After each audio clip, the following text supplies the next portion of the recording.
செந்தில் பாலாஜி ஒன்றை தொட்டால் அது வெற்றியாகத்தான் முடியும் என்று நம் முதலமைச்சரே சொன்னதற்கு பிறகு அவர் தொட்டதே வெற்றியாக முடியும் என்றால் அவரே வேட்பாளராக இருக்கிற போது அது எவ்வளவு பெரிய வெற்றியை கொண்டு வரும் என்று நமக்கு தெரியும். அவருடைய உழைப்பு, அவர் மக்களிடத்திலே பழகுகிற விதம், இவையெல்லாம் சேர்ந்துதான் இன்றைக்கு நம்முடைய நண்பர்கள் சொன்னது போல இது கோவை தெற்கினுடைய வெற்றியாக அல்லாமல் கோவை மாவட்டத்தில் இருக்கிற 10 தொகுதிகளிலும் திமுக கூட்டணி தான் வெற்றி பெறும் என்கிற நிலை இன்றைக்கு உருவாகி கொண்டிருக்கிறது. நாம் தேர்தலில் போட்டியிடுகிறோம், எதிர்கட்சிகளின் குறைகளை சொல்லுகிறோம், நாம் செய்திருக்கிற செயல்களை சொல்லுகிறோம். ஆனால் ஒரு நாளும் இந்த கருப்பு சிவப்பு கொடியின் கீழே நிற்கிறவர்கள் தரம் தாழ்ந்து பேசுவதில்லை.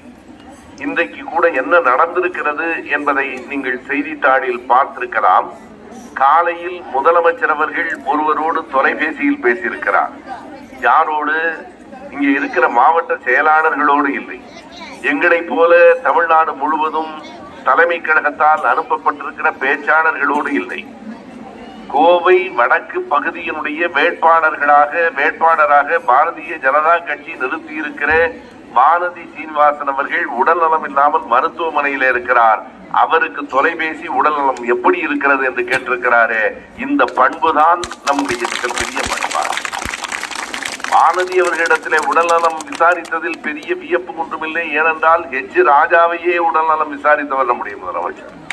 ஒரு முறைக்கு 2 முறை ஹெச் ராஜா தான் சொன்னார், நான் எல்லாவற்றையும் அலசி ஆராய்ந்து பார்த்து விட்டேன், ஸ்டாலினுக்கு கட்டம் சரியில்லை என்றார். பாவம், அவருக்கு கட்டம் சரியில்லாமல் போய்விட்டது. ஆனால் அதற்கு பிறகும் அவரை பார்த்து பேசி நலம் விசாரித்திருக்கிறார். இங்கே கூட சொன்னார்கள், ஒருவர் அறிவாலயத்தின் செங்கல் எல்லாவற்றையும் உருவி விடுவேன் என்று சொன்னார். உங்கள் ஊர்க்காரர் தான், அல்லது உங்கள் ஊரில் ஏற்கனவே நின்றவர் நம்முடைய செந்தில் பாலாஜி அவர்கள் தான் சரியாக சொன்னார். அவருடைய செங்கலையே உருவிட்டார்கள். கட்சியிலேயும் பொறுப்பு இல்லை, வேட்பாளராகவும் இல்லை. அண்ணாமலை பாவம் ஒரு ஊராக போய் பேசிக் கொண்டிருக்கிறார், அவ்வளவுதான். எனவே இந்த நேரத்தில் சிலவற்றை நாங்கள் எடுத்து சொல்ல வேண்டும். ஒன்று, இங்கே இருக்கிற நீங்கள் எல்லோரும் அறிவீர்கள். பேசுகிற போது நண்பர்களும் சொன்னார்கள், இந்த அரசு என்பதே பெண்களுக்கான அரசு என்று நினைக்கிற அளவுக்கு 1000 பணிகளை பெண்களுக்கு செய்திருக்கிறது. எதற்காக? மாதம் 1000 ரூபாய் கொடுத்த இந்த அரசு இனி அடுத்து வருகிற போது மாதம் 2000 ரூபாய் தரும் என்று உறுதியளித்திருக்கிறது. அது இலவச தொகை அல்ல, மகளிருக்கான உரிமை தொகை. அது மட்டுமில்லை, இனிமேல் 8000 ரூபாய் கூப்பனுக்கு நீங்கள் வேண்டிய பொருளை வாங்கிக் கொள்ளலாம் என்றும் சொல்லி இருக்கிறது. விடியல் பயணத்தையும் நமக்கு தந்திருக்கிறது. ஒன்றை எல்லோரும், குறிப்பாக இங்கே இருக்கிற பெண்கள் நினைவிலே வைத்துக் கொள்ள வேண்டும். இவையெல்லாம் வெறும் தேர்தலுக்காக சொல்லப்படுகின்றவை அல்ல, பெண்களுக்கு இலவசமாக வழங்கப்படுகின்றவை அல்ல.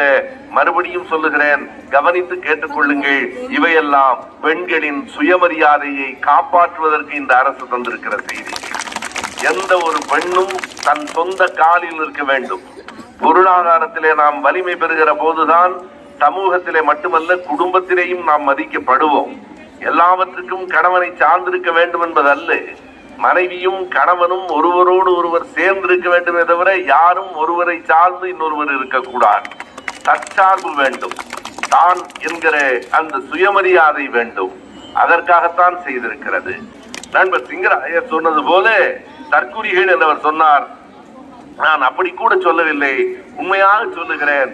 ஒருவர் புதிதாக புறப்பட்டு வந்திருக்கிறார், திரைப்படத்திலே நடித்துக் கொண்டிருந்தார். நல்ல நடிகராக இருக்கலாம், நமக்கு ஒன்று சிக்கல் இல்லை. ஆனால் அவர் திரும்ப திரும்ப என்ன சொல்லுகிறார் என்றால், நான் 200 கோடி ரூபாய் சம்பாதித்துக் கொண்டிருந்தேன், அதையெல்லாம் விட்டு அரசியலுக்கு வந்து தியாகம் செய்வதற்காக வந்திருக்கிறேன். ஏதாவது ஒரு உண்மை இருக்கிறதா பாருங்கள். நீ 200 கோடி ரூபாய் சம்பளத்தை விட்டுவிட்டு மக்களுக்கு தொண்டாற்ற வந்திருக்கிறாயா? 200 கோடி ரூபாய் சம்பளத்தை விட்டுவிட்டு ஒரு கிராமத்திற்கு போய் நான் சேவை செய்ய போகிறேன் என்று அவர் சொல்லுகிறாரா? 200 கோடி ரூபாய் சம்பளத்தை விட்டுவிட்டு கதாநாயகன் என்கிற இடத்திலிருந்து முதலமைச்சர் என்கிற இடத்திற்கு போவதற்காக ஆசையிலிருந்து பேராசையோடு ஒருவர் வந்திருக்கிறார். இதற்கு தியாகம் என்று பெயரா? முதலமைச்சராவது தியாகமா? நான் கேட்கிறேன், இந்த கூட்டத்தில் இருக்கிறவர்கள் யாராவது முதலமைச்சராகி தியாகம் செய்ய தயாரா என்று கேட்டால் எல்லோரும் தயார் என்றுதான் சொல்லுவார்கள். முதலமைச்சர் பதவி என்பது தியாகம் அல்ல. அவர் ஒன்றும் திரைப்படத்துறையிலே இருந்து வந்திருக்கிற அவர் ஒன்றும் ஒரு சித்தார்த்தனாக அரண்மனையிலே இளவரசனாக இருந்தவன் எல்லாவற்றையும் தூக்கி எறிந்துவிட்டு புத்தனாக துறவு மேற்கொண்டாரே, அதை போல இவர் எந்த துறவையும் மேற்கொள்ளவில்லை. என்ன செய்கிறார் என்றால், இதைவிட மேல் அவரிடத்திலே பணம் இருக்கிறது, புகழ் இருக்கிறது, அதிகாரமும் வேண்டும் என்கிற ஆசையிலே வந்திருக்கிறார். அவரை திரும்ப திரைப்படத்திற்கே அனுப்புங்கள். நல்ல நடிகர், தொடர்ந்து திரைப்படத்தில் நடிக்கட்டும். அவருக்கு அரசியலுக்கும் தொடர்பு இல்லை. காங்கிரஸ் கட்சியினுடைய மூத்த தலைவர்களில் ஒருவரான அண்ணன் ப. சிதம்பரம் அவர்கள் காலையிலே கேட்டிருக்கிறார். அவர் எங்கேயாவது அவராக பேசி இருக்கிறாரா? ஒரு பக்கமாவது ஒரு கடிதம் எழுதியிருக்கிறாரா? ஒரே ஒரு முறையாவது பத்திரிகையாளரை சந்தித்திருக்கிறாரா? உங்களுக்கு எழுத வராது, பேச வராது, உங்களுக்கு பத்திரிகையாளர்களை சந்திக்க வராது, நடிக்க மட்டும்தான் வரும் என்றால் நல்லது. நடிப்புக்கே திரும்ப போய்விடுங்கள். மக்கள் தேர்தல் முடிந்தவுடன் உங்களை பத்திரமாக அனுப்பி வைப்பார்கள். நான்காவதாக ஒருவர் இருக்கிறார். அவரை பற்றி பேச வேண்டியதில்லை. ரொம்ப அழகாக அவர் சொன்னார். அவர் விலை போனவர் என்று கூட சொல்லவில்லை, மலிவு விலைக்கு போனவர் என்றார். மலிவு விலைக்கு போனவர்களுக்கெல்லாம் நாம் பேச வேண்டியதில்லை. உண்மையாக போட்டி 4 முனை போட்டி அல்ல, 5 முனை போட்டி அல்ல. சசிகலாவும் ராமதாசும் சேர்ந்து ஒரு கட்சியை வேறு ஒரு கூட்டணி தொடங்கி ராமதாஸ் அவர்களால் நடக்கவே முடியவில்லை. எனவே இந்த அப்பா பிள்ளை சண்டைக்கெல்லாம் ஒரு கட்சியை உருவாக்க முடியாது. எனவே பொதுமக்களே, ஒன்றை தெளிவாக புரிந்து கொள்ள வேண்டும். நாம் எல்லோரும் இங்கே நடக்கிற போட்டி வெறும் இருமுனை போட்டி தான். அந்த இருமுனை போட்டி என்பது கூட திமுகவுக்கும் அதிமுகவுக்குமான போட்டி இல்லை, தமிழ்நாட்டுக்கும் டெல்லிக்குமான போட்டி.